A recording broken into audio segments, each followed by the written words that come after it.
Bonjour Timothée Hanem. Bonjour. Alors vous avez une passion dans la vie, c'est visiter des lieux abandonnés. Ça s'appelle l'urbex, pour exploration urbaine, une pratique qui a de plus en plus d'adeptes et dont vous êtes un des pionniers en France. Expliquez-nous d'abord en quoi ça consiste exactement l'urbex. Alors, l'urbex, ça vient de urban exploration. Ça consiste à visiter des lieux en majorité à l'abandon, des fois non. Donc, ça sera des usines, des manoirs, des châteaux. On peut les visiter comme ça, on peut y faire des photos, on peut y faire des vidéos. Et c'est avant tout de la curiosité. On se demande pourquoi ces lieux à l'abandon. Et en fait, on saute le pas, on passe à travers un trou de grillage, on saute par-dessus un mur. Et on va voir par nous-mêmes qu'est-ce qu'il y a dans ces lieux. Alors on va le dire tout de suite, c'est une pratique dangereuse, illégale également. Une adolescente de 15 ans a perdu la vie au début du mois dans la Loire après avoir chuté du toit d'une usine désaffectée. Les accidents se multiplient, notamment parce qu'il y a de plus en plus de jeunes qui découvrent la pratique sur les réseaux sociaux et qui ont envie de s'y mettre, mais qui ne connaissent pas forcément les mesures de sécurité. Il y a des règles à connaître avant de se lancer. Alors évidemment, les règles, c'est comme une randonnée en fait. On met des chaussures de marche, on prend de quoi boire, de quoi manger au cas où on est coincé quelque part, parce que souvent il n'y a pas de réseau dans les lieux qu'on visite, mais surtout on prévient où on va. Moi, quand j'ai visité un lieu, j'envoie toujours un SMS à ma copine. Une fois que je suis rentré dans le lieu, j'envoie un SMS. 1 heure et demie après, en fait, 1 heure, j'envoie un autre SMS, je suis toujours vivant. Vraiment, l'idéal, c'est d'être sécurisé et de ne prendre aucun risque. Une photo, un selfie, ça ne vaut pas la vie. Donc on fait très attention où on met les pieds. Moi, si je rentre dans une pièce et que je vois que j'ai un plancher qui est complètement humide, Ouais. trempé, je n'y vais pas. On ne monte évidemment pas sur les toits, des toits de tuiles, des toits de fibrociment. On ne monte pas. En fait, on ne prend aucun risque.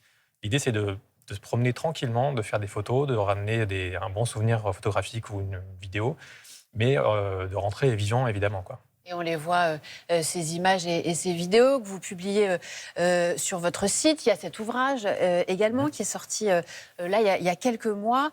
Glauqueland, 25 ans d'urbex en France. J'ai publié chez Albin Michel. Glauqueland, alors évidemment, c'est de l'humour, mais est-ce qu'il y a quand même aussi un petit côté glauque dans cette pratique ? Oui, bien sûr, parce que souvent, quand on va visiter des lieux qui sont abandonnés depuis un certain temps, il y a de la rouille, il y a du verre brisé, des fois, il y a de la matière au sol, on ne sait pas trop ce que c'est, il y a des couleurs, des dégradés de couleurs très intéressants visuellement. Et ça se rapproche beaucoup d'une ambiance qui peut faire un peu peur, surtout si on visite le soir ou la nuit. Et forcément, donc, on est dans une atmosphère un peu glauque qui peut rappeler certains films d'épouvante. Donc oui, c'est une pratique qui est aussi basée sur un peu l'envie de se faire peur. Ça fait partie du charme aussi ? Oui, bien sûr.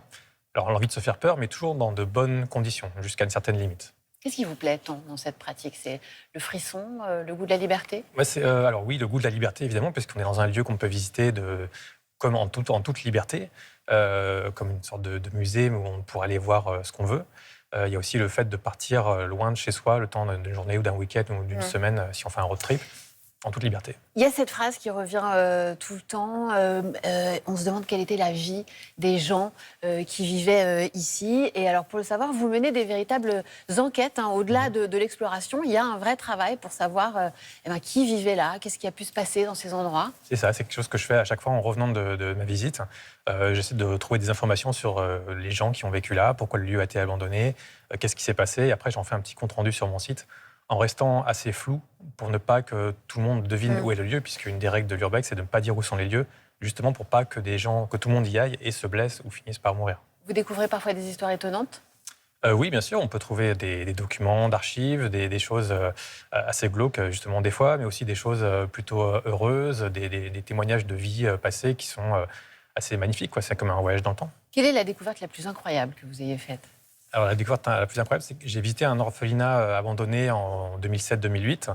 Et en fait, je ne savais rien du tout de son histoire parce qu'il n'y avait rien sur Internet. Quand un lieu est abandonné depuis 40-50 ans, c'est dur qu'il y ait quelque chose sur Internet à son sujet s'il n'est pas connu. Et j'ai visité ce lieu et en postant les images sur mon site, des gens m'ont contacté en me disant nous, on a vécu dans cet endroit-là, on connaît toute son histoire, on était gamins à l'époque dans l'orphelinat et on peut te dire pourquoi il a été abandonné. Et j'ai fait une deuxième visite sur place avec un de ses pensionnaires à l'époque, qui avait 8-9 ans à l'époque. Et il m'a tout raconté. Et tout d'un coup, là, c'est comme si on avait un livre de pages blanches. Et tout d'un coup, toute l'écriture apparaît, un peu comme dans Harry Potter. Et ensuite, on découvre tout, en fait. Toute la curiosité, les mystères qu'il y avait autour du lieu, tout d'un coup, c'est comme de la brume qui s'en va. Et en fait, on découvre une histoire qui était pas cachée, mais que personne ne savait. Votre plus belle découverte ? Plus belle découverte, je pense que c'était dans une maison abandonnée où j'étais venu comme ça, histoire d'eux, et je pensais qu'il n'y aurait rien du tout. Et en fait, je découvre dans une des pièces un piano recouvert de lierre magnifique qui était toujours là et qui n'était pas dégradé par l'homme avec des tags ou du vandalisme, mais juste par la nature, en fait. Il s'était décomposé un peu. C'est vrai qu'on l'a vu sur certaines images, je ne sais pas si on va pouvoir le voir, le piano. Ce qui marque dans vos photos, c'est à quel point la nature reprend ses droits, en fait. Voilà, dès que Oui. l'homme disparaît, elle revient en force. C'est ça, en fait, quand on pratique l'urbex, on a un peu une vision de ce qui se passera dans 100, 200 ans. Si on abandonne les lieux, en fait, la nature, elle dit c'est pas grave, moi je vais les envahir, je vais les recouvrir.